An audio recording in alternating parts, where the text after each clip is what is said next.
We begin breaking it down scene by scene, piece by piece, and deciding where we're going to start first. And there's always mixed in with that locations and initial concept meetings and illustrations. Jim carries with him an awful lot of knowledge about how he sees it, and already a lot of solutions about some of the problems. Steel Mills, first thing was just accepting the enormity of the space and then trying to make it all work. Sketches are very good for giving you a kind of a three-dimensional sense of what pictorially do you expect to have, but you can't really move through a drawing. So, in the steel mill set, we had models for that. We did models to give a sense of what the spatial relationship is going to be when you start plugging elements in. We use a viewfinder camera, a tool that Jim is very comfortable with. There's some directors that aren't as comfortable with models as others, but Jim very much likes them. Lets him walk away from a design feeling assured that what he has in his mind is going to be there when he finally walks onto the set. Started in July, with only 3 months before we started shooting, with a physical trainer, Anthony Cortez, working out 6 mornings a week, 2 to 3 hours every morning.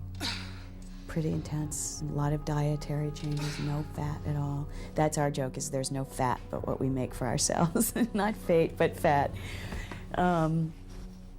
And then after a month of that, we just sort of got my feet wet and got comfortable.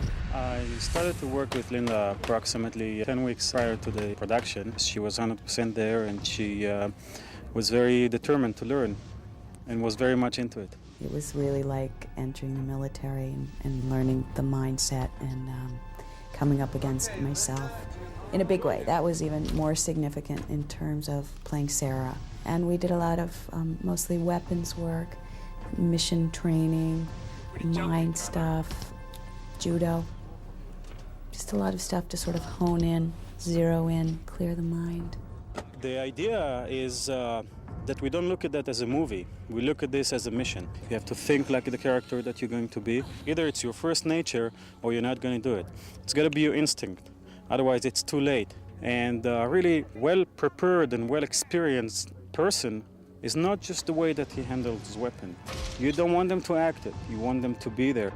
When I started working out with Uzi, one of the things he wanted me to do was go stand in front of the ocean at like 5 in the morning or whatever, 6, 5. It was still dark, and I'd be standing in front of the Santa Monica Pier in the ocean, absorbing the waves. And I was to create the power. And then Uzi never really called me Robert. It was always T-1000. As I said before, it was very military kind of training. And he would just sort of come up and tap me on the shoulder, and we'd start running. It's not about pumping iron or only being fast with weapon. It's a whole mental aspect. It's a mental aspect that you're really learning everything into little details. That gets you the feeling that you're ready for everything that comes up.